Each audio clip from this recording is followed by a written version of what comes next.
அல்லேலூயா. கர்த்தர் நல்லவர். ஆமென். அவர் கிருபை என்றும் உள்ளது. ஆமென். இந்த நாளிலும் உங்கள் நடுவில் தேவனுடைய நாமத்தை மகிமைப்படுத்த ஆண்டவர் தந்த கிருபைக்காக நான் கர்த்தரை ஸ்தோத்திரிக்கிறேன். தொடர்ந்து நாம் இந்த 2025 ஆண்டிலே முன்னேறி கடந்து போக கர்த்தர் உதவி செய்திருக்கிறார். துவங்கினது தொடர்ச்சியாக வேகமாய் நாட்கள் ஓடுகிறது. ரொம்ப முக்கியமான ஒரு காலகட்டத்தில் நாம் இருக்கிறோம். தீர்க்க தரிசனம் நிறைவேறுகிற காலத்தில் நாம் வாழ்ந்து கொண்டிருக்கிறோம். எல்லாமே துல்லியமாய் 2023 ஆண்டிலிருந்து ஒவ்வொன்றாய் நிறைவேறி வந்து கொண்டே இருக்கிறது.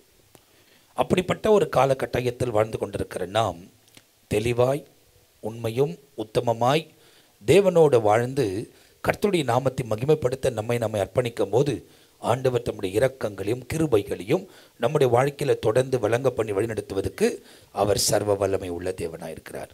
ஆமென். ஸோ நம்ம தீர்க்க தரிசனங்கள் நிறைவேறுகிற காலத்தில் வாழ்ந்து கொண்டிருக்கிறோம். பல காரியங்கள் நம்ம காலத்தில் நடந்து கொண்டிருக்கிறது. வேதத்தில் சொல்லப்பட்டபடியே நம்ம கண்களுக்கு முன்பதாய் துல்லியமாக எல்லாம் நிறைவேறி வருகிறது. ஆண்டவர் எல்லாவற்றுக்கும் நியாயத்தை கொண்டு வருவார். ஏன்னா பைபிளில் சொல்லப்பட்டிருக்கிறது, எல்லாவற்றுக்கும் ஒரு காலம் உண்டு, எல்லாவற்றுக்கும் ஒரு காலம் உண்டு. அது பிரசங்கி தன்னுடைய புத்தகத்தில் அவர் எழுதுகிறதை வேதாகமத்தில் நமக்கு சொல்லப்பட்டிருக்கிறது. எல்லாவற்றுக்கும் ஒரு காலம் உண்டு. அப்படின்னா இது என்ன காலம்னா கடைசியாக நிறைவேறி முடிகிற காலம். லாஸ் ஏஞ்சல்ஸ் பகுதி முழுமையாய் அழிக்கப்பட்டிருக்கிறது. கலிஃபோர்னியாவில் உள்ள லாஸ் ஏஞ்சல்ஸ் பகுதியும் அங்கே இருக்கிற 5 மாநகரங்கள் முழுமையாய் சுட்டு எரித்து சாம்பலாக்கப்பட்டிருக்கிறது. ஏன் அப்படி ஆச்சு? தேவனுடைய திட்டமா? ஆமாம், தேவனுடைய தீர்மானம். இது ரெக்கார்டிங்கில் போடுவாங்க, எனக்கு தெரியும். ஒருவேளை இதை ரெக்கார்டட் செய்தியாக நீங்கள் பார்க்கலாம். அதை பார்க்கும் பொழுது அவைகளையும் நீங்கள் தெளிவாய் தெரிந்து கொள்ள வேண்டும். இது தேவனுடைய தீர்ப்பு. இப்படி தான் கடைசி நாட்களில் எல்லா பகுதிகளிலும் நடக்கும். இப்பொழுது அந்த பகுதியில் நடந்திருக்கிறது. ஆனால் வர வர ஒவ்வொரு பகுதிகளிலும் இப்படிப்பட்ட காரியத்தை நடக்கிறதை நீங்கள் பார்ப்பீர்கள். ஏன் அந்த பகுதி அழிக்கப்பட வேண்டும்? அந்த பகுதி விபச்சாரம் நிறைந்த இடம். எத்தனையோ சின்ன குழந்தைகளை கருவெளியே அழித்த இடம். எத்தனையோ சிறு பிள்ளைகளை, அவர்கள் லட்சக்கணக்கான பிள்ளைகளை இழந்திருக்கிறார்கள். ஹாலிவுட் இன்னைக்கு அழிக்கப்பட்டுச்சு அப்படின்னு சொன்னால், ஹாலிவுட் இருக்கிற அந்த இடமே முழுமையாய் எரிஞ்சி அது சாம்பல் ஆயிடுச்சின்னு சொன்னால், திரும்பவும் அதை கட்டக்கூடாத அளவுக்கு தேவன் அதுக்குள்ளே நியாய தீர்ப்புகளை கொண்டு வந்து கொண்டே இருப்பார். சில காரியங்கள் எல்லாம் நடக்கும். அவங்க திரும்ப முயற்சி எடுப்பாங்க. இந்த தீ நின்ற பிறகு அவர்கள் பல முயற்சிகள் அதை எடுக்கலாம். அதை இன்னும் ஹைடெக் சிட்டியாக பண்ணுறதுக்கு பல முயற்சிகள் எடுக்கலாம். ஆனால் தேவன் எல்லாவற்றிலும் முற்றுப்புள்ளி வைப்பார். நியாய தீர்ப்பை தேவன் கொண்டு வருவார். அப்போது தேவனுக்கு விருப்பமில்லாத காரியங்கள் நடைபெற்று கொண்டிருக்கிற இடத்துல தேவன் நியாய தீர்ப்புகளை உண்டு பண்ணி வருகிறார். இதை பல விதத்தில் ஆராய்ச்சி செய்கிறாங்க, பல விதத்தில் ஆலோசிக்கிறாங்க. ஆனால் அவங்களால எதனால் இது நடந்தது என்பதை அந்த ஹைடெக் சிட்டியில் அதாவது இன்ஃப்ராஸ்ட்ரக்சரில் இருக்கக்கூடியவங்களுக்கு இது வரைக்கும் என்ன பண்ணல, புரியல. ஸோ அதனால் ரொம்ப தெளிவாக நீங்கள் புரிஞ்சுக்கணும். தேவ சமூகத்தில் தேவ திட்டத்தின்படி நாம் நடப்பதுக்கு நம்மை நாமே அர்ப்பணிக்கும் போது தான் ஆண்டவர் தம்முடைய பிரசன்னத்தையும் மகிமையும் நம்முடைய வாழ்க்கையில் விளங்க பண்ணி வழிநடத்துவதற்கு அவர் உண்மை உள்ளவராக இருக்கிறார். இந்த கலிஃபோர்னியாவில் அழிக்கப்பட்ட இந்த லாஸ் ஏஞ்சல்ஸும் 5 மகாநகரங்களும் பெரிய பெரிய பணக்காரர்கள் இருக்கிற இடம். அதில் ஒரு வீடு இன்னைக்கு காலையில் நான் நியூஸை வாசிக்கும் போது, இன்னைக்கு காலையில் வாசித்தேன், $85 மில்லியன் அப்படின்னு சொல்லப்பட்டு ஒரே ஒரு வீடு அங்கே கட்டியிருக்கிறாங்க. அது அந்த ஹாலிவுட்டை சேர்ந்த ஒருத்தருடைய வீடு. அது ரொம்ப கனவு வீடாக அவங்க கட்டி வச்சுருக்கிறாங்களா. $85,000 மில்லியன் அப்படின்னா எத்தனையோ 1000 கோடி. முற்றிலும் எரிந்து சாம்பலாக இருக்கிறது ஒரு வீடு. நான் சொல்கிறேன், அந்த மாதிரி ஏகப்பட்டவர்களுடைய வீடு சாம்பலாகி முழு பட்டணம் தரமட்டமாக இருக்கிறது. இது அவங்க எலக்ட்ரிக்கல்னால உண்டாகுதுன்னு சொல்லலாம், யாரோ இதை சதி செய்து செஞ்சிட்டாங்கன்னு சொல்லலாம். எப்படி நடந்திருந்தாலும் இது தேவனுடைய நியாய தீர்ப்பு அந்த இடத்துக்கு வந்திருக்கிறது. இந்த நியாய தீர்ப்பு அந்த வல்லரசு நாடுக்கே வந்திருக்கிறதுனால் இனிமே தேவனுக்கு விரோதமாக எழுப்பப்படுகிற எந்த இடத்துக்கும் இதுதான் ஆரம்பம் என்பதை நாம் தெரிந்து கொள்ள வேண்டும். கடைசி காலத்தின் கடைசி பகுதியில் இந்த இடம் முற்றிலுமாய் அழிக்கப்பட்டு சாம்பலாய் இருக்கிறது போல ஒவ்வொன்றாய் நாம் பார்த்து கொண்டு வரப்போகிறோம். ஆனால் அப்படிப்பட்ட ஒரு சூழ்நிலையில் போகாமல் சேஃபாக கண்ணிமைக்க நேரத்தில் மறுரூபமாகி தேவ சமூகத்தில் நிற்கணும்னு விருப்பப்பட்டோம் அப்படின்னாக்கா அதுக்கும் என்ன செய்ய வேண்டும் என்பதை வேதத்தில் வேதத்தில் ரொம்ப துல்லியமாய் சொல்லப்பட்டிருக்கிறது. இப்போ இந்த இடத்துல எரிந்து கொண்டிருக்கிறது நிமித்தமாய் பலர் ஜெபித்து கொண்டிருக்கலாம், பலர் கண்ணீரோடு ஜெபிக்கலாம். உடைமைகளை இழந்தவர்கள் கர்த்தர் இப்போது தேடலாம், ஆனால் பிரயோஜனம் இல்லை. கர்த்தர் ஜெபத்துக்கு பதில் கொடுக்க மாட்டார். ஏன் கொடுக்க மாட்டார் அப்படின்னா, இவைகள் எல்லாம் நிறைவேறிய வேண்டியதே என்பதை இயேசு சொல்லி இருக்கிறதை நீங்கள் நினைவு கூற வேண்டும். கடைசி நாட்களில் இவைகளில் நடந்துதான் தீரும். இன்னும் நிறைய இடங்களிலே பலவிதமான சூழ்நிலைகள், பலவிதமான நெருக்கங்கள், பலவிதமான போராட்டங்கள் நம்முடைய கால கட்டாயத்தில் ஏற்பட்டுத்தான் ஆகும் என்பதை நீங்கள் தெளிவாய் புரிந்து கொள்ள வேண்டும். ஆமென். அதனால நீங்க நல்லா தெரிந்து கொள்ளணும். தேவனுக்கு ஏற்ற மாதிரி நாம் இந்த உலகத்தில் நடக்க நம்மை நாமே அர்ப்பணித்துக் கொள்ளும் போது ஆண்டவர் தம்முடைய பிரசன்னத்தையும் மகிமையையும் நம்முடைய வாழ்க்கையில் விளங்க பண்ணுவார். இப்போ அந்த இடத்துல நீங்கள் பார்த்தீங்க அப்படின்னா, ஹிஸ்ட்ரியை நீங்கள் வாசித்தீங்க அப்படின்னா, இந்த கலிஃபோர்னியாவில் இருக்கக்கூடிய இந்த லாஸ் ஏஞ்சல் தான் என்ன சொல்லுவோம் அப்படின்னாக்கா, விபச்சாரத்தின் அதிகரிப்பு நிறைந்த இடம். ஹாலிவுட் இருக்கிறக்கூடிய இடம். அந்த இடத்தில் தேவனுக்கு விருப்பமில்லாத காரியங்கள் தான் நடந்தது. தேவனை அருவருக்கக்கூடிய காரியங்கள் உலகத்துக்கு காண்பிக்கப்பட்டது. நிர்வாணங்களை உலகத்துக்கு காண்பித்த இடம் ஹாலிவுட். அந்த இடம் இன்றைக்கு முற்றிலும் அழிக்கப்பட்டிருப்பதுக்கு யார் என்ன பொறுப்பெடுத்தாலும் பரவாயில்ல, யார் யாரை பிடிச்சி வச்சுக்கின்னு இவங்க தான் பண்ணிட்டாங்க அவங்க தான் பண்ணிட்டாங்கனோ, அதை தேவன் அனுமதித்தார். அதை ஒருவரும் கட்டுக்குள் கொண்டு வர முடியவில்லை. இன்னும் போராடுகிறார்கள். இன்னும் என்ன சொல்கிறாங்க தெரியுமா? இன்னும் 15 நாட்களுக்கு அவைகள் இன்னும் இப்போ நான் பேசிக்கொண்டு இருக்கிற இந்த நேரத்திலையும் அவைகள் பல பகுதிக்கு பரவிக்கொண்டே இருக்கிறது. பல ஃபைட்டருங்க அதை ஃபைட் பண்ணிகிட்டே இருக்கிறாங்க. அதை அமைக்கவே முடியல. அது வந்த நோக்கத்தை நிறைவேற்றி எல்லா இடத்தையும் சாம்பல் ஆக்கி கொண்டே இருக்கிறது. அப்படின்னா இந்த டெக்னிக்கல் நிறைந்த இடத்துல, நவீனத்துவம் உயர்ந்திருக்கிற இந்த காலத்தில் எல்லாம் சேட்டலைட்டில் படம் பிடிக்கிறோம். அதே அமெரிக்காவில் தான் ஏலன் மாஸ்க் இருக்கிறார், இவரும் இருக்கிறார். இவங்கெல்லாம் நிறைய சேட்டலைட்டை நிறைய அமைச்சு எல்லாத்தையும் கண்காணிக்கிற அப்படின்னு சொல்கிறாங்க. என்ன கண்காணிச்சாலும் தேவன் முன்றி நின்னா உனக்கு ஒன்றுமே பண்ண முடியாது. ஏன்னா சவுல் மனம் திரும்ப கேட்டபோது சாமுவேல்கிட்ட அழுகிறார். சவுல் கேட்குறாரு, ஐயோ நான் பாவம் செஞ்சுட்டேன், என்னை மன்னிச்சிருங்க, எனக்காக கர்த்தர்கிட்ட வேண்டுங்க அப்படின்னு கேட்கும் போது சாமுவேல் ஒரு வார்த்தையை சொல்கிறாரு, எப்பா உனக்கு எதிராக நின்றிருப்பது நான் அல்ல, உனக்கு எதிராய் கர்த்தர் உனக்கு சத்துருவாய் மாறும் போது நான் உனக்கு என்ன செய்ய முடியும் என்பதை சாமுவேல் அவருக்கு குறிப்பிட்டதாக வேதத்தில் நமக்கு ரொம்ப தெளிவாய் போடப்பட்டிருக்கிறது. அப்படியானால் கர்த்தரே சத்துருவாய் சில இடங்களுக்கு மாறும் போது நம்மால் ஒன்றுமே பண்ண முடியாது. You cannot do anything. You have to understand that. அந்த கால கட்டாயம் வர வைக்கும் நாம் காத்தில்லாமல் நாம் உணர்வடைந்து தேவனுக்கு ஏற்ற ஒரு வாழ்க்கை வாழ்வோமானால் கர்த்தர் தம்முடைய பிரசன்னத்தையும் மகிமையும் நம்முடைய வாழ்க்கையில் விளங்க பண்ணுவார். இப்போ இந்த கலிஃபோர்னியாவுக்கு என்ன ஆச்சு அப்படின்றத அப்படியே பார்த்துக்கிட்டு வாங்க. உங்களுக்கு அப்படியே அங்கே காமிப்பாங்க, அதை ஆன் பண்ணி விடுங்க அப்படியே. ஸோ இந்த நகரம் எப்படி அழிக்கப்பட்டிருக்கிறது, அங்கே எத்தனை லட்சம் பேருங்கள் போயிருக்கிறாங்க தெரியுமா, எத்தனையோ லட்சங்கள் வெளியேற்றப்பட்டிருக்கிறாங்க. இதெல்லாம் பியூட்டிஃபுல் இன்ஃப்ராஸ்ட்ரக்சர் நிறைந்திருந்த இடம். பல கோடிகளுக்கு மதிப்பிடப்பட்டிருக்கிறது. எத்தனையோ 1000 கோடி இந்தியாவில் மதிப்பிடுவோமானால் எத்தனையோ 1000 கோடிக்கு மதிப்பிடப்பட்டிருக்கிறது. அப்படி இருந்த பட்டணம் அப்படி மாறி இருக்கு. எப்படி ஆயிருக்குதுன்னு பாருங்கள். அந்த பட்டணம் முற்றிலும் அழிக்கப்பட்டிருக்கு. இப்போவும் அழிக்கப்பட்டு தான் இருக்குது. நமக்கு நீங்கள் கேட்டுக்கிட்டுக்கிற இந்த நேரத்துலையும் அது அப்படி தான் இருக்குது. பாருங்கள், புகைக்காடாய் மாறி போனது. இது ஏன் நடந்தது என்பதை எல்லாத்திலும் நம்ம வேதத்தில் தான் ஆராய்ந்து பார்க்கணும். அதுதான் இது ஜீவ புத்தகம். நடந்ததும் நடக்க போகிறதும் இனி சம்பவிக்க போகிற எல்லாமே இதில் தான் எழுதப்பட்டிருக்கிறது. இதில் தேடும் போது இதுக்கான விடைகளை நம்மளால் பார்க்க முடியும். இப்போ இவைகள் எல்லாம் அந்த நகரத்தில் நடந்திருக்குது. அத்தனை லட்சமும் வீடுகளை இழந்து பல இடங்களுக்கு ஓடிவிட்டார்கள். பல இடங்களுக்கு ஓடி அங்கங்கே ஒளிந்திருக்க வேண்டிய ஒரு சூழ்நிலை அவர்களுக்கு உருவாக்கப்பட்டிருக்கிறது. நீங்கள் அது முழுமையாக உங்களுக்கு காண்பிக்கப்படுகிறது. ஒவ்வொன்றும் ஒவ்வொரு பகுதிகள் எப்படி இருந்தது, எப்படி இப்போது அழிக்கப்பட்டிருக்கிறது, என்ன நடந்திருக்கிறது, எதுவுமே இல்லை, எல்லாமே போயிடுச்சு அந்த அளவுக்கு. அதனால் அந்த பட்டணத்துக்கு ஒரு நியாய தீர்ப்பை தேவன் உண்டு பண்ணியிருக்கிறார். இது வேதத்தில் எங்கே இருக்கிறது நம்ம பார்க்க போகிறோம். இது பைபிளில் எங்கே எழுதப்பட்டிருக்கு, இதுக்கு காரணம் என்ன, இதை நடந்து வருவதற்கு காரணம், இதிலிருந்து நாம் என்ன கற்றுக்கொள்ள வேண்டும், what we have to do. இங்கே இருக்கக்கூடிய இந்திய தேசத்தில் நம்ம கேஜிஎஃப் அவங்கவுங்க அங்கே பகுதியில் இருக்கிறாங்க. நாம் என்ன செய்ய வேண்டும் என்பதை நாம் தெளிவாய் தெரிந்து கொள்ள வேண்டும். ஒரு சிலர் தான் மறிச்சிருக்கிறாங்க, ரொம்ப பேர் மறிக்கலான எல்லாம் அந்த இடத்தை விட்டு வெளியேற்றப்பட்டாங்க. அதுதான் பிரச்சனையே. போ எல்லாத்தையும் இழந்து இப்போ வெளியே கொண்டு போய் விட்ட உடனே, அதாவது பச்சை மரம் எரிஞ்சும், அதாவது ஏற்கனவே காய்ஞ்ச மரம் காய்ஞ்ச புல்லெல்லாம் எரிஞ்சு சாம்பல் ஆகிற நேரத்தில் பச்சை மரங்கள் எவ்வளோ பெரிய வீடு பாருங்கள், எவ்வளோ பெரிய வீடுங்க. அது என்னென்னவோ பண்ணி பார்க்குறாங்க, அவங்களால முடியல, அவங்களால அதை பண்ணவே முடியல, அதை கட்டுக்குள் கொண்டு வரவே முடியல. காருங்கள்லாம் எரிஞ்சு அப்படியே உருகி கீழே போயிருக்கு. அதாவது அதுக்குள்ளே இருக்கிற அல்மானியெல்லாம் ரோட்டில் உருகி போயிருக்கு. இந்த காரெல்லாம் விட்டு ஓடிட்டாங்க. அதெல்லாம் எப்படி தள்ளுறாங்க பாருங்கள். அந்த காருங்கள்லாம் நீங்கள் பார்த்தீங்கன்னா ரொம்ப எக்ஸ்பென்சிவ் உள்ள கார். ஒவ்வொரு காரும் 50 லட்சம் 60 லட்சம் 1 கோடி ரூபாய் உள்ள காருங்க. அப்படியே அதை என்ன பண்ணுறாங்கன்னா புல்டோசர் போட்டு தள்ளுறாங்க. இதெல்லாம் எதை குறிக்கிறது தெரியுமா? அங்கே பாருங்கள், கொஞ்சம் பாருங்கள். ஹாஸ்பிட்டல்ஸில் இருக்கிறவங்களை எப்படி ட்ரான்ஸ்ஃபர் பண்ணுறாங்க. ஏன்னா ஹாஸ்பிட்டலே பற்றிக்கிட்டு எரியுது. ஹாஸ்பிட்டலில் இருக்கிற பேஷண்ட்ஸ் அவங்கெல்லாம், இவங்களெல்லாம் எப்படி காப்பாற்றுறதுக்கு கொண்டு போகிறாங்க பாருங்கள்.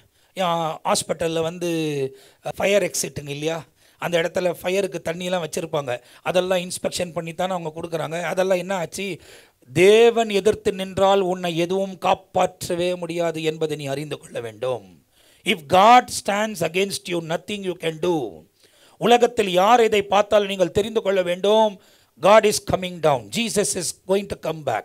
இயேசு வரப்போகிறார். அவர் சொல்லுவது எல்லாமே நிறைவேறப் போகிறது. ஒன்று நீ ஏற்றுக்கொண்டாலும் சரி, ஏற்றுக்கொண்டாமல் போனாலும் சரி.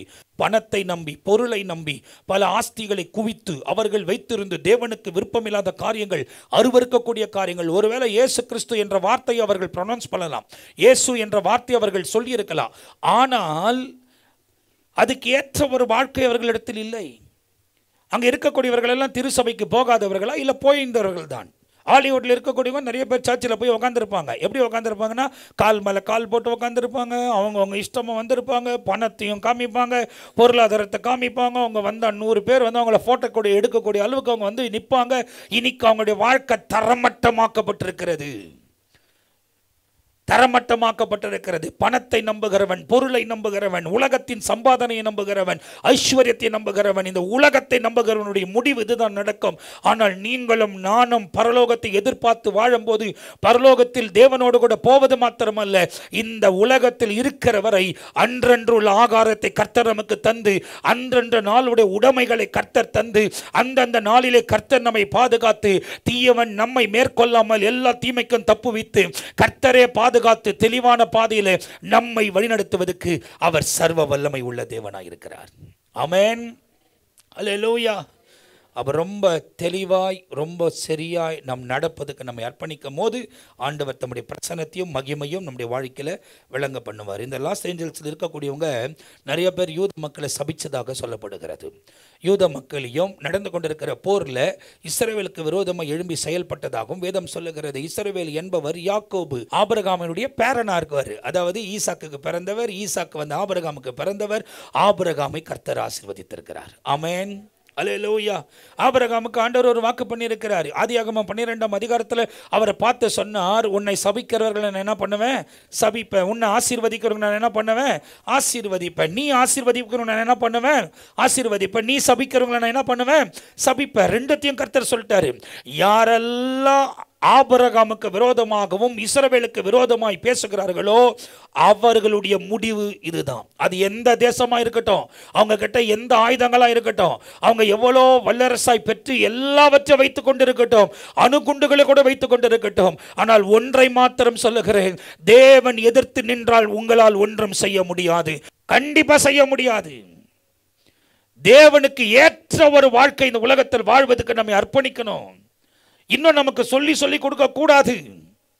ஆண்டவர் கடைசி நாட்களில் வெளிப்படுகிற நாட்களில் நாம் வாழ்ந்து கொண்டிருக்கிறோம். இன்னும் என்ன எச்சரிப்பு வேணும்? இன்னும் என்ன அடையாளம் வேணும்? நம்ம இருக்கிற இடம்லாம் செழிப்பா இருக்குதுன்னு யோசிக்கிறீங்களா?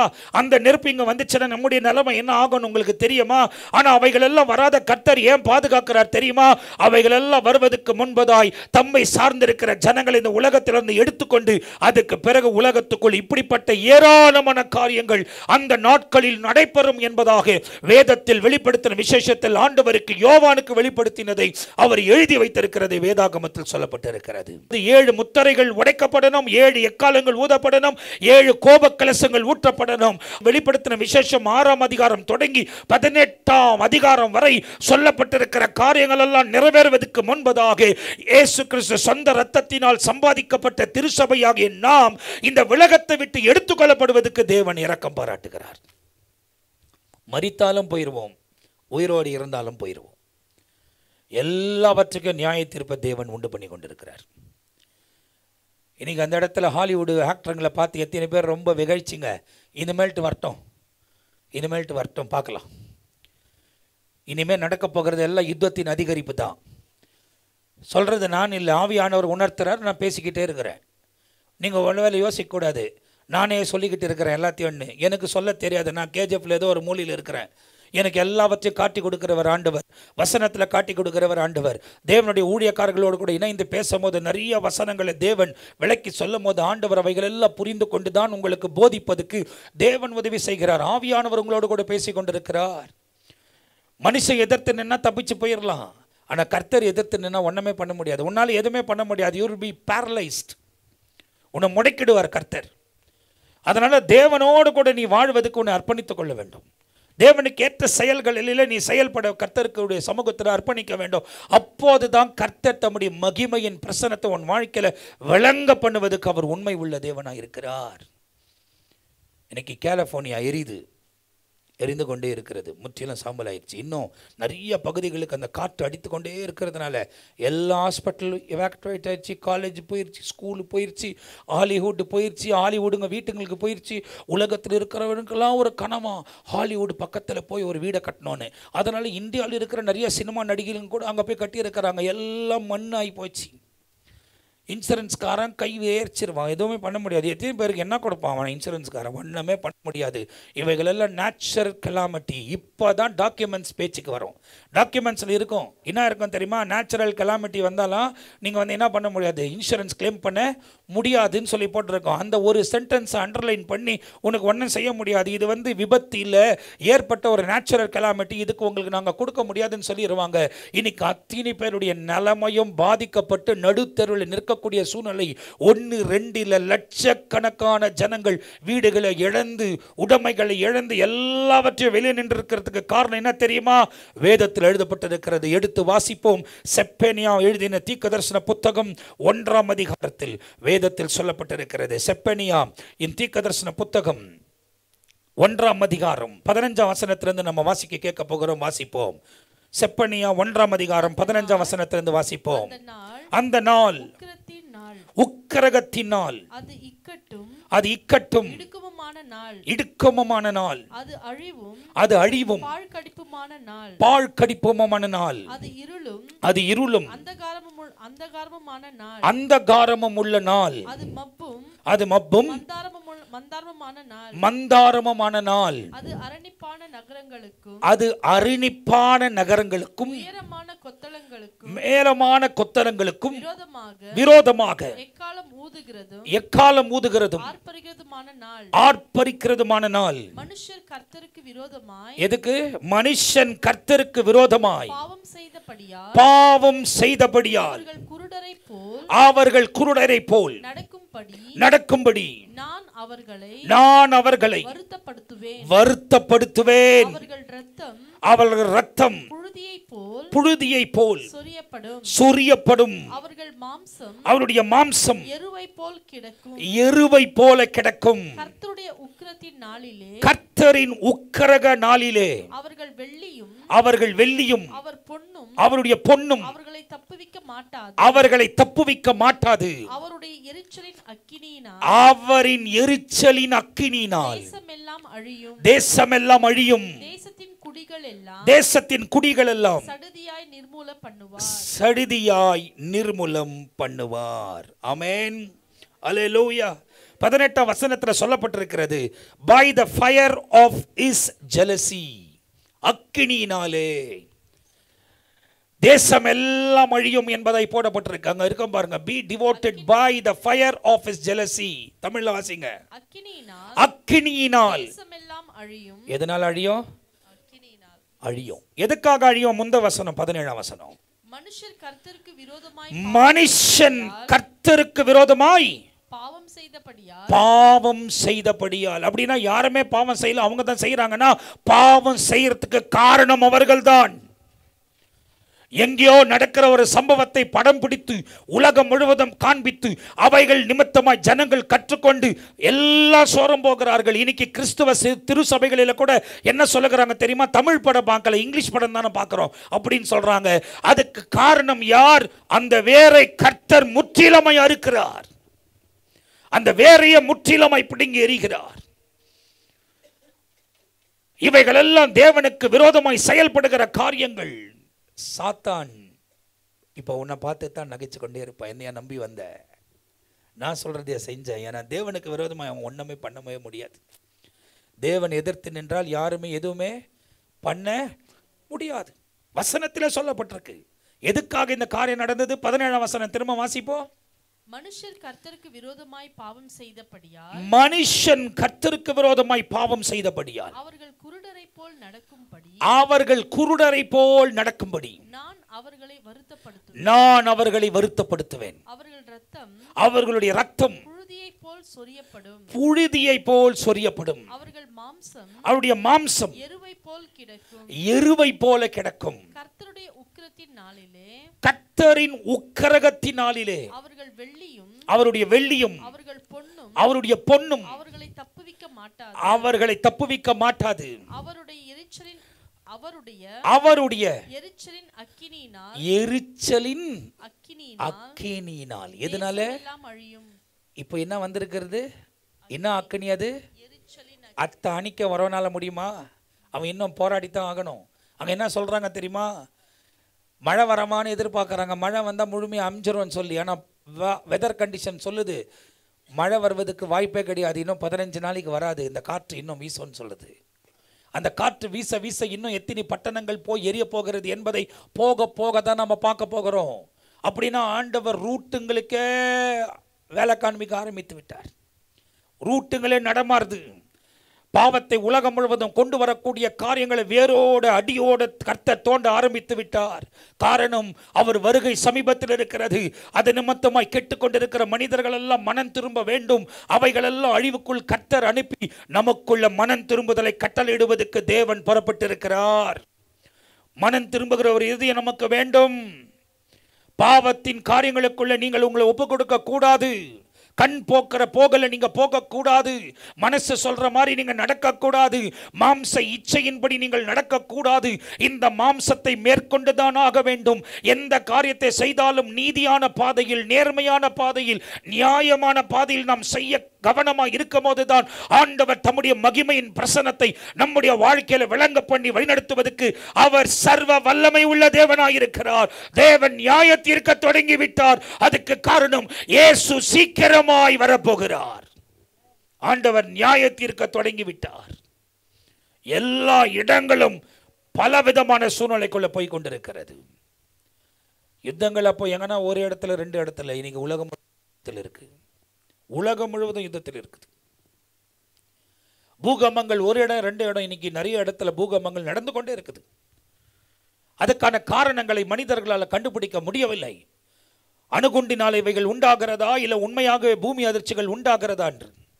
இப்போ என்ன நடக்க போகுது அப்படின்னு நீங்க வாசித்தீங்கன்னாக்கா, ஆண்டவர் சொல்லுகிறார் என்னென்ன காரியங்கள் நேரிடும் என்பதை இந்த இடத்தில் செப்பனியா மூலமா சொன்ன காரியத்தை ஆண்டவர் இந்த காலத்தில் நம்முடைய கண்களுக்கு முன்பதாய் ஒவ்வொன்றும் நிறைவேற்றி வருகிறது. வேதாகமத்தில் எழுதப்பட்டிருக்கிறது. 2ஆம் அதிகாரம் முதல் கொண்டு நாம் வாசிக்க போகிறோம். வாசிக்க கேட்கலாம். விரும்பப்படாத ஜாதியே அப்படின்னா எதுக்கு விரும்பப்படலையா? வாசிங்க. கட்டளை பிறக்கும் முன்னும் பதரை போல நாள் பறந்து போகும் முன்னும் கர்த்தருடைய உக்கிரக கோபம் உங்கள் மேல் இறங்கும் முன்னும் கர்த்தருடைய கோபத்தினால் உங்கள் மேல் வரும் முன்னும் நீங்கள் உங்களை ஓய்த்து ஆராய்ந்து சோதியுங்கள். தேசத்தில் உள்ள எல்லா சிறுமையானவர்கள் கர்த்தருடைய கர்த்தருடைய நியாயத்தை நடப்பிக்கிறவர்களே அவர்களை தேடுங்கள். நீதியை தேடுங்கள். மனத்தாழ்மையை தேடுங்கள். அப்பொழுது ஒருவேளை கர்த்தருடைய கோபத்தினாலே மறைக்கப்படுவீர்கள். ஆமென். அல்லேலூயா. பட்டணங்கள் ஆண்டவர் விட மாட்டாரு. நீ நீதியை தேடினா, இரக்கத்தை தேடினா தேவன் மறைத்துக் கொள்வார். உங்களை அந்த நாட்களில் தேவன் மறைத்துக் கொள்வார். நல்ல தெளிவாக தெரிந்து கொள்ளணும். ஆண்டவர் என்ன சொல்றார் என்பதை வசனத்திலிருந்து தான் உங்களுக்கு பதில் வரும். பாழாக்குகிற காரியங்கள், இன்றைக்கு உலகத்தில் அருவருக்கக்கூடிய காரியங்கள் மொபைல் ஃபோன் மூலியமா உங்க கைக்கு வந்துகிட்டே இருக்கு. உங்க மனசு கெட்டுக்கிட்டே இருக்கு. உங்க சிந்தை கெட்டுக்கிட்டே இருக்குது. உங்களுக்கு தேடுறதெல்லாம் படம், சீரியல், அதினாச்சு இதுனாச்சு, இந்த படம் வந்துருச்சு, அவனை பாரு இவனை பாரு. எவனை உன்னை காப்பாற்ற போறதில்ல. தேவன் உனக்கு எதிர்த்து நின்னால் நீ நாசமாய் போயிருவ. நல்ல கவனத்தில் வச்சுக்க. இங்க மாத்திரம் இல்ல, அன்னைக்கு போய் நீ என்ன கதறினாலும் அக்கினி தீர்ப்புக்குள்ள இருந்து தப்பிக்கவே மாட்டேன். முடியவே முடியாது. நித்தியம் உனக்கு அங்கதான். நீ அழுது புலம்புக்கிட்டு தான் இருக்கணும். ஆனா இந்த மூச்சு இருக்கிற வரை உனக்கு ஆண்டவர் சான்ஸ் கொடுக்கிறார். மனம் திரும்புறதுக்காக சான்ஸ் கொடுக்கிறார். உன்னை டெவலப் பண்ணிக்கொள்ள சான்ஸ் கொடுக்கிறார். தேவனுக்கு ஏற்ற பிள்ளைகளாய் வாழ்வதற்கு வழி நீங்கள் நடக்க வேண்டும் என்பதை காண்பிக்கிறார். வசனம் மாத்திரம் புரியலன்னு இல்லை, மற்றதெல்லாம் புரியுதுல்ல. அந்த பொண்ணு என்ன பார்க்குது, இந்த பொண்ணு என்ன பார்க்குது, அந்த பொண்ணுக்கு அதெல்லாம் பேச தெரியுதுல்ல. ஸ்கூலில் இங்கெல்லாம் பேச தெரியுதுல்ல. அதுக்கெல்லாம் நல்லா வாய் கிழிய வருதுல்ல. அப்போ அதுக்கெல்லாம் கண்ணு வருதில்ல. அதுக்கெல்லாம் நல்லா அலர்ட்டாக விழிப்பா அப்படியே போய் 8 மணி நேரம் அங்கேயே உட்காந்து இருக்க முடியுதுல்ல.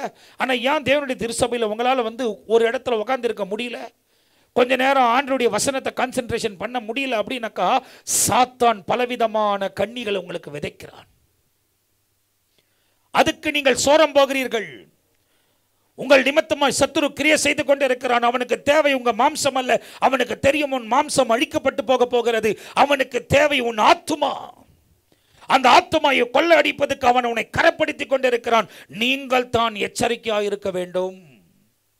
எச்சரிக்கையா இருக்கணும். சில நேரத்தில் ஆண்டவர் சொல்லி சொல்லி பார்ப்பாரு, சைலண்ட் ஆயிடுவார். உனக்கு பதிலே கொடுக்க மாட்டார். தேவனை விட்டு விலகி போகிற அத்தனை பேருடைய வாழ்க்கையும் என்ன ஆகும் என்பதை தேவன் நம்ம கண்களுக்கு முன்பதை காமிப்பார். எச்சரிப்பு அடியிலனா பாதிக்கப்படுவீர்கள். தெளிவாய் புரிந்து கொள்ள வேண்டும். தெளிவாய் புரிந்து கொள்ள வேண்டும். இந்த இடத்துல, அந்த இடம் ஹாலிவுட் இருக்கு. அந்த இடத்துல நிறைய பணக்காரங்க தான். ஏழைங்க யாருமே கிடையாது. ஏழை அலோடு இல்லையாங்க. அந்த இடத்துல லேண்ட் வாங்கி வீடு கட்டணும்னா இப்படி தான் கட்டணுன்ற ஒரு நிபந்தனை கூட இருக்கான். ஆர்டினரியாக யாரும் போய் வாங்க முடியாது. கோடிக்கணக்கில் தான் இடம். அங்கே இருக்கிற இன்ஃப்ராஸ்ட்ரக்சர்ஸ் எல்லாம் ரொம்ப தரமட்டமாய் சாம்பல் ஆயிடுச்சு. என்னடா பண்ண முடிஞ்சிச்சு உங்களால்?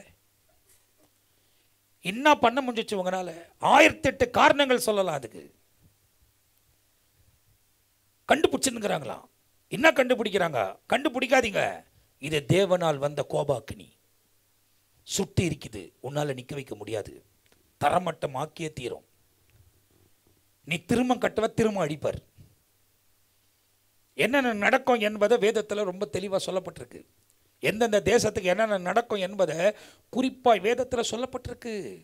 இதெல்லாம் ஏன் கர்த்தர் நமக்கு போதிக்கிறாருன்னா, எப்பா இதெல்லாம் பண்ணல பாரு, இதெல்லாம் காமிக்கிறதுக்கும் உங்கள் மத்தியில் பேசுறதுக்கும் இந்த இன்ஃபர்மேஷன்ஸ் எல்லாம் உங்களுக்கு கிடைப்பதுக்கும் உங்களை உட்கார வச்சிருக்கிறாரு. இதெல்லாம் நடந்துக்கிட்டு இருக்குப்பா, நீ என்ன சார்ந்து வாழு, நான் உன்னை தப்பு வைத்துக் கொள்வேன். சப்பனி அவர் ஆலோசனை தான் சொல்கிறாரு. அந்த 2ஆம் அதிகாரத்தில் என்ன சொல்கிறாரு? 2ஆம் அதிகாரத்தில் முதல் வசனத்திலேருந்து வாசிங்க. 3 வசனத்தை வாசிப்போம். விருப்பப்படாத ஜாதியே பாருங்க. விருப்பப்படாத ஜாதினா நம்ம பார்க்குற ஜாதி இல்லை. புரியுதா? இன்னைக்கு உலகத்தில் இந்திய தேசத்தில் பல விதத்தில் ஜாதிகளை பார்த்துக்கிட்டு இருக்கிறாங்க. கர்த்தர் அவங்களுக்கும் கோபாக்கனியை கொண்டு யாரெல்லாம் ஜாதியை பார்த்துக்கிட்டு உட்கார்ந்து இருக்கிறாங்களோ அவங்களுக்கெல்லாம் தேவன் நியாய தீர்த்தே தீர்ப்பார். மிஸ் ஆகவே மாட்டாங்க. அவன் எவ்வளவு பெரிய ஆளா இருந்தாலும் பரவாயில்ல, இல்ல எவ்வளவு பெரிய ஊழியத்தை செய்து கொண்டிருந்தாலும் பரவாயில்ல, ஜாதி பார்க்கக்கூடியவனை கர்த்தர் பாதிப்பார். அவனுடைய எதிர்காலம், அவனுடைய நித்தியம் பாதிக்கப்பட்டதாக இருக்கும். அவனுக்கு பின்பதாய் மயங்கி ஓடக்கூடிய ஜனங்கள் பாதிக்கப்பட்டிருப்பார்கள். அவங்க வாழ்க்கை நாசனமாகி அழிந்து போகும் என்று சேனைகளின் கர்த்தர் எனக்கு தைரியமா சொல்றார். அதுதான் தைரியமா சொல்றேன். அந்த ஜாதியை குறித்து ஆண்டவர் சொல்லல. ஜாதினா ஜனம் என்பது சொல்லப்பட்டிருக்கிறது. புரியுதா? ஜாதினா ஜனம் என்பதாய் எழுதப்பட்டிருக்கிறது. இங்க பாருங்க, நேஷன்ஸ். இங்கிலீஷ்ல சொல்லப்பட்டிருக்கு, இட் இஸ் நேஷன்ஸ். ஜாதிகள் அப்படின்னாக்கா தேசங்கள், நேஷன்ஸ். வாசிங்க. கட்டளை பிறக்கும் முன்னும், கட்டளை பிறக்கும் முன்னும், பதரை போல நாள் பறந்து போகும் முன்னும், பதரை போக நாள் பறந்து போவதற்கு முன்னும், கர்த்தருடைய உக்கிர கோபம், கர்த்தருடைய உக்கிரக கோபம் உங்கள் மேல் இறங்கும் முன்னும், உங்கள் மேல் இறங்கும் முன்னும், கர்த்தருடைய கோபத்தினால், கர்த்தருடைய கோபத்தினால் உங்கள் மேல் வரும் முன்னும், உங்கள் மேல் வரும் முன்னும், நீங்கள் உங்களை உய்த்து ஆராய்ந்து, நீங்கள் உங்களை உயர்த்தி ஆராய்ந்து சோதியுங்கள். சோதியுங்கள். தேசத்தில் உள்ள எல்லா சிறுமையானவர்களே, எல்லா சிறுமையானவர்களே, கர்த்தருடைய நியாயத்தை நடப்பிக்கிறவர்களே, கர்த்தருடைய நியாயத்தில் நடப்பிக்கிறவர்களே, அவரை தேடுங்கள். அவரை தேடுங்கள். நீதியை தேடுங்கள். நீதியை தேடுங்கள். மனத்தாழ்மையை தேடுங்கள். மனத்தாழ்மையை தேடுங்கள். அப்பொழுது ஒருவேளை கர்த்தருடைய கோபத்தின் நாளிலே, கர்த்தருடைய கோபத்தின் நாளிலே மறைக்கப்படுவீர்கள். ஒருவேளை எதை தேடணுமா? எதை தேடணுமா? நீதியை தேடுங்கள். அப்புறம் மனத்தாழ்மையை தேடுங்க. நீதியை தேடுங்க. அத்தைத்தானே சொல்றேன். நீதியை தேடு, மனத்தாழ்மையை தேடு. செய். நீதியான முறையில் செய், அநியாயமான முறையில் செய்யாத. தப்பான வழியை நாடாத, சரியான வழியை நாடு. யாரெல்லாம் அநீதியான வழியை நாடி கொண்டிருக்கிறாங்களோ கட்டாய நியாயத்திற்கப்படுவீங்க. வியாதி வரும், உன்னை அழிச்சிரும். நெருப்பு வரும், அழிச்சிரும். பஞ்சம் வரும், அழிச்சிரும். பிரச்சனை வரும், அழிச்சிரும். உன் வாழ்க்கை சீர்கெட்டு போகும். நீ எங்கே போனாலும் சீர்கெட்டு போயிடும். உன் சமாதானம் போயிடும். நீ நிம்மதியாக இந்த உலகத்தில் வாழ முடியாது. நீ உணர்கிற வர மனம் திரும்பி வந்து ஆண்டவர் இரக்கம் தர வல்லவராக இருக்கிறார். அதுதான் சொல்றாரு. என்ன சொல்றாரு? நீதியை தேடுங்கள், மனத்தாழ்மையை தேடுங்கள். அப்பொழுது ஒருவேளை கர்த்தருடைய கோபத்தினால் மறைக்கப்படுவீர்கள். கர்த்தருடைய கோபத்துக்கு நீங்கள் மறைக்கப்படுவீர்கள். அவங்களுக்கு தான் சொல்றாரு, நீதியை தேடுங்கப்பா. அநியாயமா போயிட்டீங்க, பெருமை வந்துருச்சு, மனத்தாழ்மை உனக்கு இல்லை. பெருமை உள்ளவனை கர்த்தர் எதிர்த்து நிற்கிறார். எதிர்த்து நிற்கிறதுக்கு அடையாளம் தான் இதெல்லாம். தாழ்மை உள்ளவனை கர்த்தர் உயர்த்துகிறார். தாழ்மையை தேடுனா தேவன் உன்னை பாதுகாப்பார். வரப்போகிற கோபாக்கடிங்களுக்கு கர்த்தர் விலகி காப்பார். இன்னைக்கு அத்தனை பேருக்கும் நடுத்தருவில் வந்துட்டாங்களா? ஒருவேளை அவங்க பேங்க்கில் பணம் இருந்திருக்கும். பேங்க்கெல்லாம் கூட என்ன ஆச்சுன்னு தெரியல, சர்வரெல்லாம் என்ன ஆச்சுன்னு தெரியாது. வேற பக்கம் போய் பணம் வாங்கலாம். ஆனால் திரும்ப அந்த இடத்துக்குள் வந்தாலும் அவங்க இருக்கிற இடம் சாம்பலாக போயிருக்குது. ஆஷஸ் எல்லாமே இன்னும் விளங்கலை, இன்னும் அவங்களுக்கு விளங்கலை. இன்னைக்கு நான் ஆண்டுடைய ஊழியக்காரனா சொல்கிறேன், இது தேவனால் உண்டானது. கர்த்தர் நியாய தீர்ப்பை உண்டு பண்ணுகிறார். கடைசி மணி காலத்தில் என்னென்ன நடக்கணுமோ அதெல்லாம் கர்த்தர் செய்கிறார். அப்போ நாம் எப்படி இருக்கணும் அப்படின்னாக்கா, நம்ம தேவனோடவே இணைந்து வாழ்வதற்கு நம்மை பழகணும். அதே நேரத்தில் நீங்கள் பாருங்கள், இஸ்ரவேல் தேசத்தில் என்ன நடக்குதோ அதை நம்ம கவனிச்சுக்கிட்டே இருக்கணும். ஏன்னா இஸ்ரவேல் மேலே கர்த்தர் பிரியமாக இருக்கிறார். கடைசி நாட்களில் ஆண்டவர் ஒலிவ மலை மேலே தான் வந்து இறங்குறாரு. எருசலேமை தான் தலைநகரமாய் கொள்றாரு. புதுசாக மேலே வானத்திலிருந்து வரக்கூடியது கூட புதிய எருசலேம், நியூ ஜெருசலேம். ஆண்டவர் விட்டு கொடுக்குவதே இல்லை. அதை தான் சொல்றாரு, இஸ்ரவேலே உன்னை நான் எப்படி மறப்பேன், எப்படி உன்னை மறப்பேன். இப்போ அந்த இஸ்ரவேல் தேசத்தை நான் உங்களுக்கு லாஸ்ட் டைம் ஒரு இடத்துல போட்டு காமிச்சேன். ஒருத்தர் வந்து அப்படியே சபிக்கும் போது அவர் அங்கே பட்டு விழுகிறார். இஸ்ரவேலுக்கு மேலே எது ப்ரொனவுன்ஸ் பண்ணுறதுக்கும் வாய் கரெக்டாக இருக்கணும். நீ ஆசீர்வதிச்சினா நீ ஆசீர்வதிக்கப்படுவ, சபிச்சினா நீ சபிக்கப்படுவ. நல்லா கவனிக்கணும், அது யாருன்னா இருக்கட்டும். இன்னைக்கு உலகத்தில் இஸ்ரவேலை சபித்து மரித்து போன எத்தனையோ பேர் இருக்கிறாங்க. ஹிட்லர் முதல் கொண்டு ஹிட்லர் வந்து கடைசியாக அவர் சாவறதுக்கு முன்னே பேசுறது கூட இந்த இஸ்ரவேலை சபிச்சு தான் நாள் செத்தானா ஸ்டேட்மெண்ட்டுங்க சொல்லுது. அந்த நாட்களிலிருந்து எழும்பினார்கள். அப்ப வேதத்தில் நீங்கள் வாசித்து பார்த்தீர்களானால் எஸ்தர் ராஜாத்தி காலத்திலேயே இந்த யூதர்களுக்கு விரோதம் எழுப்பினார்கள். ஆனால் யார் மரித்தது? ஆமான் மரித்தானா? முரதேகாய் மரித்தானா? ஹாமான் மரித்தார். யாரெல்லாம் இஸ்ரவேலுக்கு விரோதமாக எழும்புகிறார்களோ அவர்களுக்கு அது திரும்பி வரும். இன்றைக்கு யாரெல்லாம் இயேசு கிறிஸ்துவை சொந்த இரட்சகராய் ஏற்றுக்கொண்டு ஞானஸ்தானம் பெற்று பிதா குமாரன் பரிசுத்த ஆவி நாமத்தினால் ஞானஸ்தானம் பெற்று பந்தியில பங்கு கொண்டு இருக்கிறீர்களோ நாம் எல்லாம் ஆபிரகாமின் பிள்ளைகளாய் இருக்கிறோம். இஸ்ரவேல் ஜனங்கள் மாம்சத்தின் பிள்ளைகள், நாம் ஆவிக்குரிய இஸ்ரவேலர்கள். இன்னைக்கு நமக்கு விரோதமாய் தேவனுக்கு நீதியாய் தேவனுக்கு நேர்மையாய் வாழ்ந்து நாம் இந்த உலகத்தில் வாழ்ந்து கொண்டிருக்கும் போது நம்மை சபித்தாலும் அவர்கள் சபிக்கப்படுவார்கள் என்பதாக நாம் துல்லியமாய் தெரிந்து கொள்ள வேண்டும். இப்போ இதை போடுறதுக்கு முன்னே சொல்கிறேன், இந்த மனுஷன் டர்க்கியை சார்ந்தவர். பார்லிமெண்ட்டில் இஸ்ரவேலை சபிக்கிறார். இஸ்ரவேலுக்கு விரோதமாய், அதாவது 23ஆம் ஆண்டு 2023 அக்டோபர் 7ஆம் தேதி ஆமஸ் மூலியமாய் தாக்கப்பட்ட பிறகு நடந்த விஷயம் இது.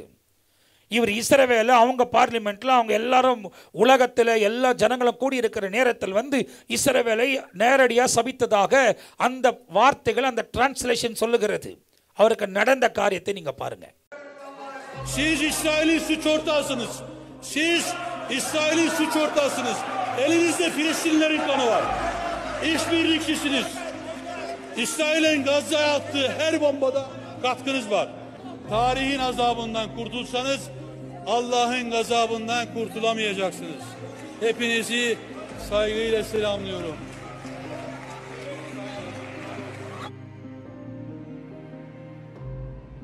Birleşime 20 dakika ara veriyorum.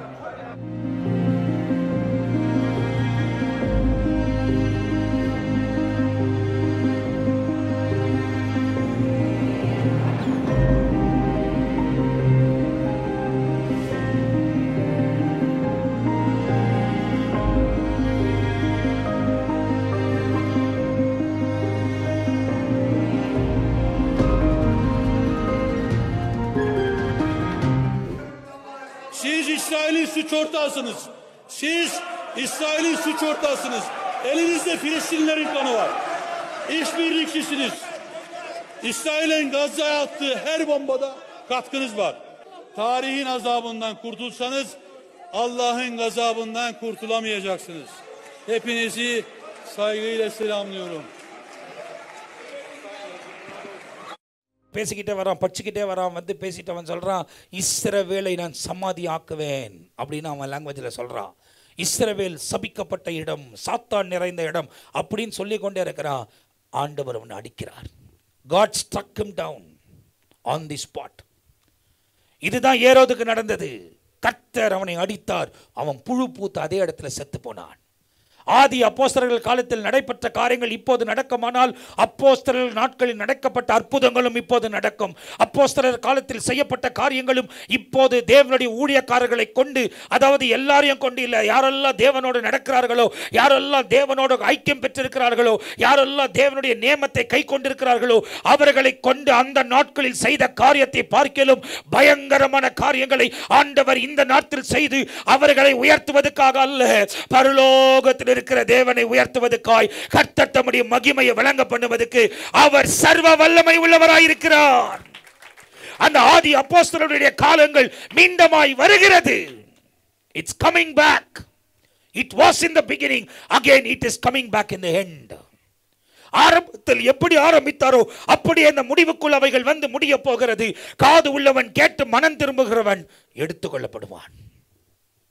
மீதி பேர் நியாய தீர்ப்பில் வைக்கப்படுவார்கள். தேவன் பக்கமாய் நிற்கக்கூடியவர்கள் நில்லுங்கள், உலக பிரகாரமாக நிற்கக்கூடியவர்கள் போய் நில்லுங்கள். You have to choose either God or world. நீங்கள் உலகத்தில் வாழ்ந்தாலும் நீங்கள் உலகத்துக்குரியவர்கள் அல்ல என்பது அப்போஸ்தலனாகிய பவுல் சொல்லுகிறார். Even though you live in the world, you are not of the world. ஏன்னா நீங்கள் இதிலிருந்து தேவனுக்காய் தெரிந்து கொள்ளப்பட்டவர்கள்.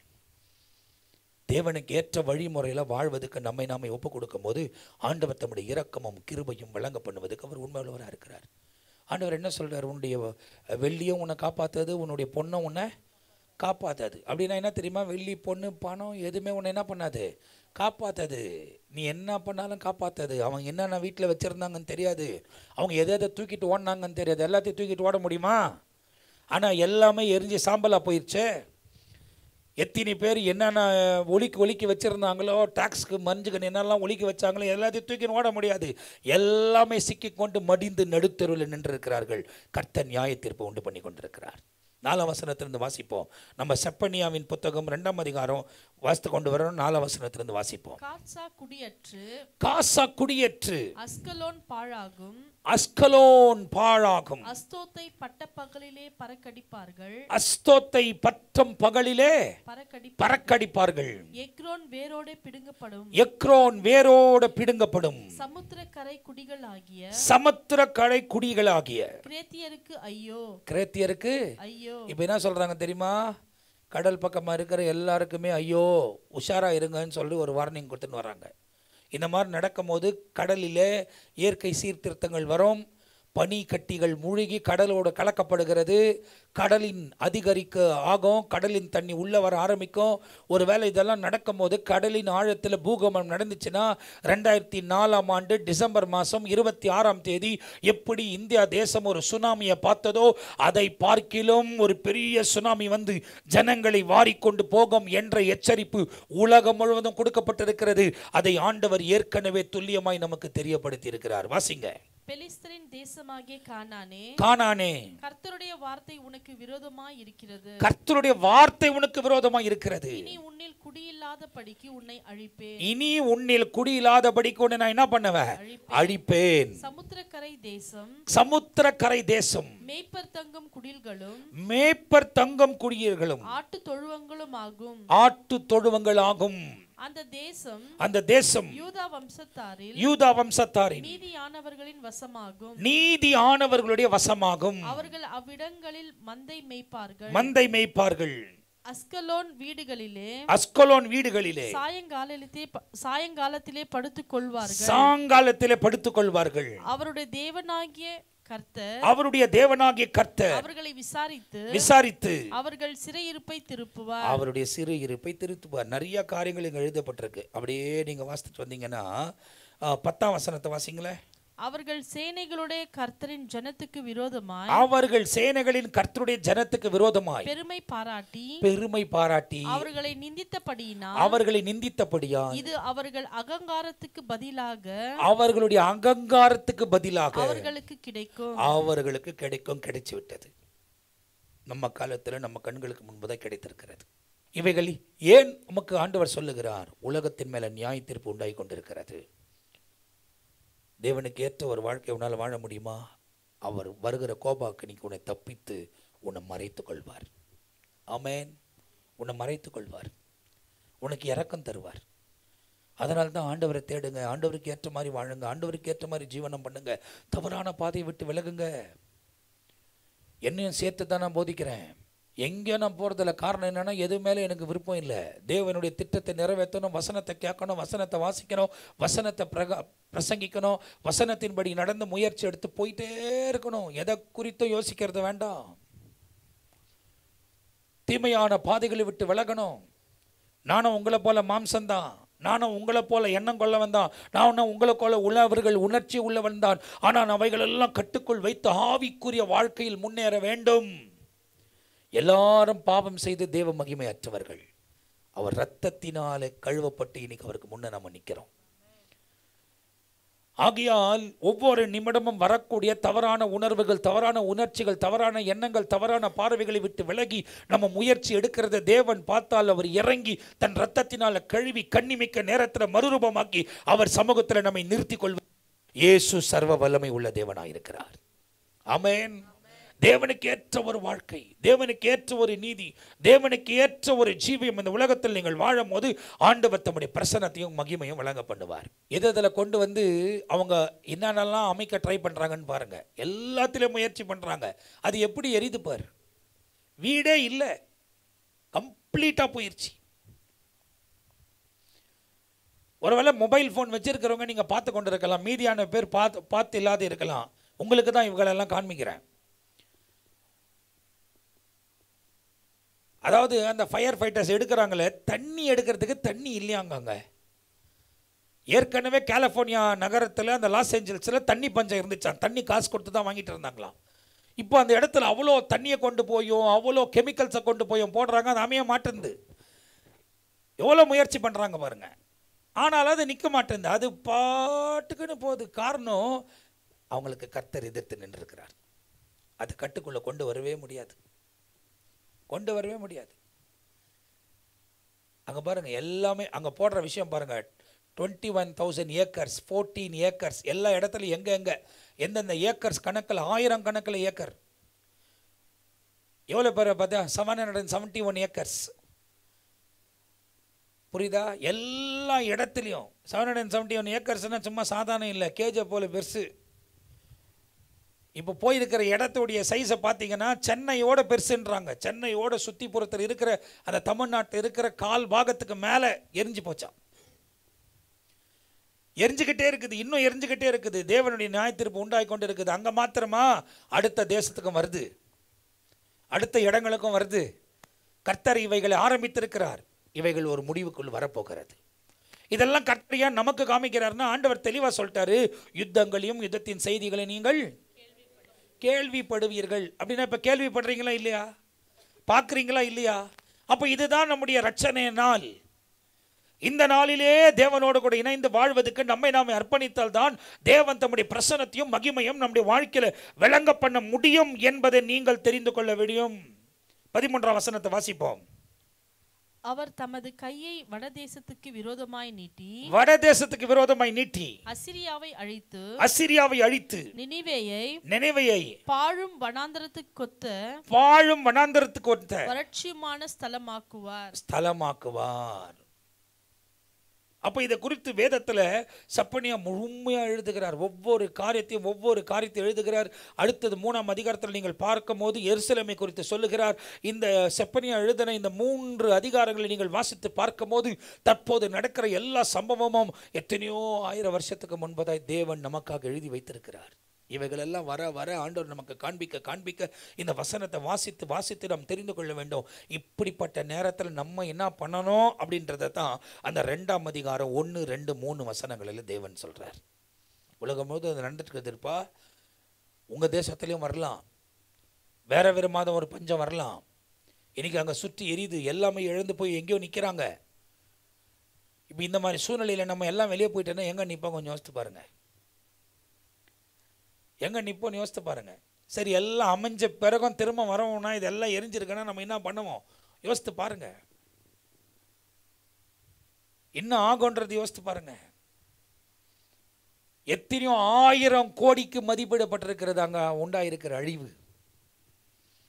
தூக்கி நிற்க வைக்க முடியுமா? நிற்க வைக்க முடியாது என்றது வல்லுநர்கள் சொல்லுகிறார்கள். அதே போல தான் உக்ரைன் தேசமும், அப்படியே தான் சீரியா தேசமும், அப்படியே தான் ரஷ்யாவில் பல பகுதிகளிலும். இப்போது இந்த யுத்தம் அதிகரிக்க இன்னும் எந்தெந்த இடம் இப்படி ஆகும் என்று தெரியாது. ஏற்கனவே ஸ்ரீலங்கா போயிடுச்சு, பாகிஸ்தான் போயிடுச்சு, பங்களாதேஷில் பிரச்சனை போயிடுச்சு. நம்ம சுற்றி இருக்கிற நிறைய நாடுகளில் நிறைய பிரச்சனைகள் தோண்டிக்கொண்டே இருக்கிறது. நேற்று தினத்தில் நியூஸ் பார்க்கும் போது இப்போது சைனாக்கு விரோதமாக யுத்தங்கள் தொடங்கிவிட்டதாக சில காரியங்கள், சில செய்திகள் சொல்லுகிறது. இவைகளெல்லாம் கைகூடி வருகிறது. உலகம் முழுவதும் யுத்தம், உலகம் முழுவதும் பஞ்சம், அழிவு எல்லாம் ஏற்பட்டுகிறது.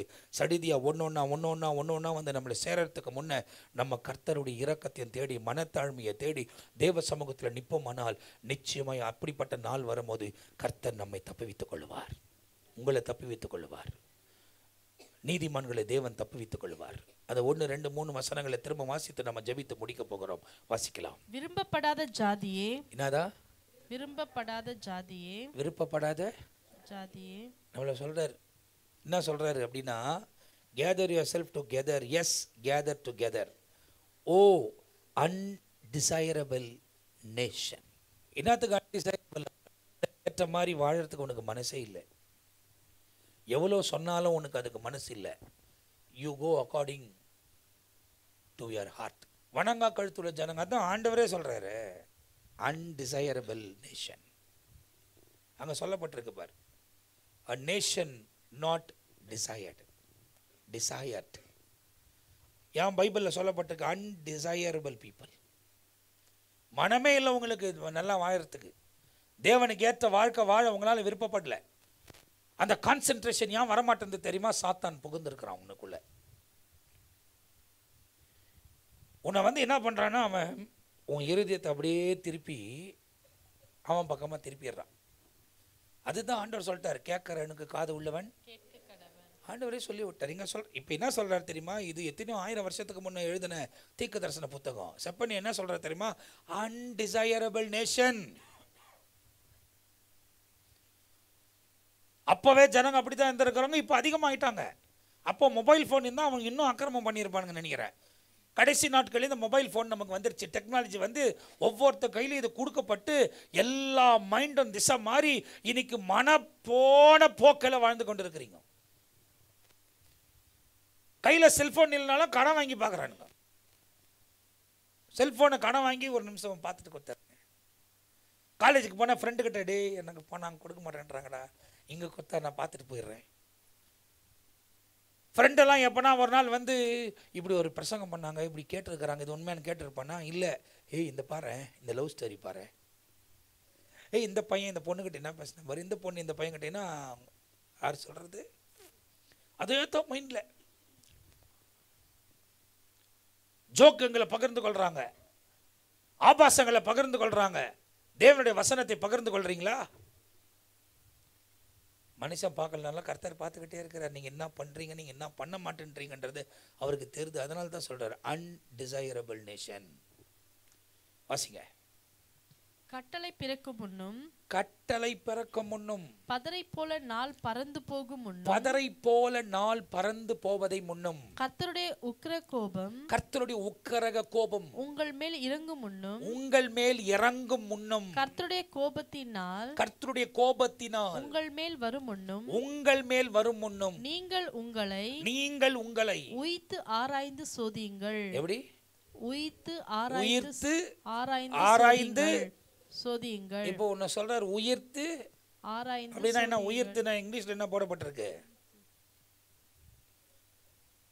Before the Lord furious anger comes upon you, before the day of the Lord anger comes upon you, seek the Lord, all you meek of the earth, who have upheld his justice. Seek righteous, seek humility. It may be that you will be hidden in the day of the Lord's anger. தமிழ்ல அப்படியே வாசிங்க அந்த 3ஆம் வசனத்தை. தேசத்தில் உள்ள எல்லா சிறுமையானவர்களே, கர்த்தருடைய நியாயத்தை நடப்பிக்கிறவர்களே, அவரை தேடுங்கள், நீதியை தேடுங்கள், மனத்தாழ்மையை தேடுங்கள். அப்பொழுது ஒருவேளை கர்த்தருடைய கோபத்தின் நாளிலே நீங்கள் மறைக்கப்படுவீர்கள். ஆமென். கர்த்தருடைய கோபம் உலகம் மேலே ஊற்றப்பட்டு கொண்டு இருக்கிறது. நீ மறைக்கப்படணும்னா நீதியாகவும் தாழ்மையாகவும் நடக்க உங்களை நீங்கள் ஒப்புக் கொடுக்கணும். You have to live a righteousness. There is no other way. No other way. வேறு வழியே இல்லை. இயேசு தான் வழி, அவர் தான் நீதி. சத்தியத்தை அறிவீர்கள், சத்தியம் உங்களை விடுதலை ஆக்கும். யோவான் 8:32. புரியுதா? சத்தியத்தை அறிவீர்கள், சத்தியம் உங்களை விடுதலையாக்கும். தேவனுக்கு ஏற்ற மாதிரி நடக்க உங்களை ஒப்பு கொடுங்க. உலகத்தின் மேலே ஆண்டவர் நியாய தீர்க்க ஆரம்பிச்சிட்டாரு. எல்லா பகுதிகளிலும் பயங்கரமான சூழ்நிலைகள் வந்து கொண்டே இருக்குது. அடுத்த திங்கக்கிழமை, இந்த திங்கக்கிழமை போய் அடுத்த திங்கக்கிழமை ட்ரம்ப் பதவியேற்க போகிறாரு. ட்ரம்ப் இட்டு ஊத போது என்னென்ன நடக்குதுன்னு பார் நியூஸில் வரும். ஒரே வாரம் தான் இருக்குது, ரொம்ப நாள் இல்லை. டக்குன்னு கண்ணு மூடி கண் திறக்கிறதுக்கு அடுத்த சண்டேங்க இருப்போம். மண்டே பதவி ஏற்குவார். பதவி ஏற்ற ஒரு வாரத்தில் என்னென்ன நடக்குதுன்னு மாத்திரம் பாரு. நீ அவர் வர்றதுக்கு முன்னே நிறைய காரியங்கள் நடந்து நிற்குது சுற்றி. இப்போ அவர் வந்த பிறகு என்ன நடக்குதுன்னு பார். புரியுதா? அதெல்லாம் நடக்கும். தேவனுடைய கோபாக்கு நீ வர நாளிலே நீ மறைத்து கொள்ளப்பட வேண்டுமானால் என்ன பண்ணணுமா? நீதியாக நடக்கணும், மனத்தாழ்மை உனக்குள்ளே இருக்கணும். இந்த 2 காரியம் உனக்குள்ளே இருந்தால் வரப்போகிற கோவாக்கனியில் கர்த்தர் உன்னை பாதுகாப்பதுக்கு அவர் உண்மை உள்ளவராக இருக்கிறார். ஆமென். தவறான காரியங்களுக்கு போகாத, இடம் கொடுக்காத. தேவனை அதிகமாக நேசிக்க ஆரம்பி. வேத வசனத்தை அன்பி நிமித்தமாக வாசி. தேவனுடைய வார்த்தை அவரே தான் வார்த்தை. அதுதான் யோவான் 1:1 என்ன சொல்லுது? ஆதியில் வார்த்தை இருந்தது, அந்த வார்த்தை தேவனிடத்தில் இருந்தது, அந்த வார்த்தை தேவனாக இருந்தது. அப்புறம் வாசிங்க அடுத்த வசனம். இங்கே இருக்குது பாரு, இங்கே இருக்குது பாருங்க. அவர் ஆதியில தேவனோடு இருந்தார். அடுத்ததுப்பா, சகலமும் அவர் மூலியமாக உண்டாயிற்று. உண்டானது எல்லாமே அவராலே அல்லாமல் உண்டாகவில்லை. புரியுதா சொல்றது? வார்த்தை யாரு? இயேசு. அவரை நீ பின்பற்றுவதற்கு ஒப்பு கொடுப்பையானால் வேதத்தின் மேல் பிரியமா இருப்ப. வெறும் ஒரு ஃபார்மாலிட்டிக்காக வாசிக்க மாட்டேன். ஃபார்மாலிட்டிக்காக கட்டில் மேலே உட்காந்து அப்படியே பைபிள் வாசித்து நாங்கள் கவனிக்கணும்னு அவசியமே இல்லை. கர்த்தர் பார்க்கணும். இரவும் பகலும் இந்த வசனத்தில் தியானமாக இருக்கிற மனுஷன் பாக்கியவான். Are you dealing with the Lord? Are you with the Lord?